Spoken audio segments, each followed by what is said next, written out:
എല്ലാവർക്കും നമസ്കാരം. ശ്രുതി vibes YouTube ചാനലിലേക്ക് എല്ലാവർക്കും സ്വാഗതം. ഇന്ന് ഞാൻ പറയാൻ പോകുന്നത് പപ്പായ ഫേസ് മാസ്കിനെ കുറിച്ചാണ്.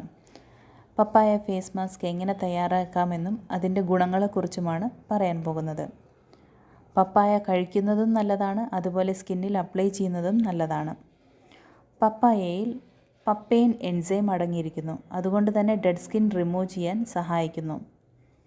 വിറ്റമിൻ സി, ആൻറ്റി ഓക്സിഡൻറ്റുകൾ ധാരാളം പപ്പായയിൽ അടങ്ങിയിരിക്കുന്നത് കൊണ്ട് സ്കിൻ ബ്രൈറ്റ് ആക്കുന്നു.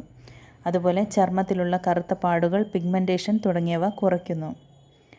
ആൻറ്റി ഓക്സിഡൻറ്റുകൾ ധാരാളം അടങ്ങിയിരിക്കുന്നത് കൊണ്ട് മുഖത്തെ ഫൈൻ ലൈൻസ്, റിങ്കിൾസ് കുറയ്ക്കുകയും ആൻറ്റി ഏജിങ്ങിന് സഹായിക്കുകയും ചെയ്യുന്നു.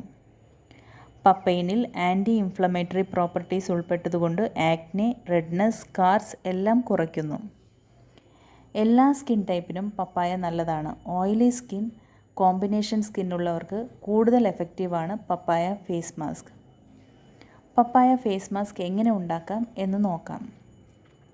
പപ്പായ അരച്ച് പേസ്റ്റ് പരുവത്തിലാക്കുക. 2 ടേബിൾ സ്പൂൺ പപ്പായ പേസ്റ്റ് എടുക്കുക. അതിലേക്ക് 1 ടേബിൾ സ്പൂൺ ഹണിയും കുറച്ച് കടലപ്പൊടിയും ചേർത്ത് നന്നായി മിക്സ് ചെയ്യുക. എന്നിട്ട് മുഖത്ത് അപ്ലൈ ചെയ്യുക. ഒരു 15-20 മിനിറ്റിന് ശേഷം തണുത്ത വെള്ളത്തിൽ കഴുകിക്കളയാം. ഈ വീഡിയോ എല്ലാവർക്കും ഉപകാരപ്പെട്ടു എന്ന് വിചാരിക്കുന്നു. നിങ്ങളുടെ വിലയേറിയ അഭിപ്രായങ്ങൾ കമൻറ്റിലൂടെ എഴുതി അറിയിക്കുക. എല്ലാവരും ലൈക്ക് ചെയ്യുക, ഷെയർ ചെയ്യുക, സബ്സ്ക്രൈബ് ചെയ്യുക. താങ്ക്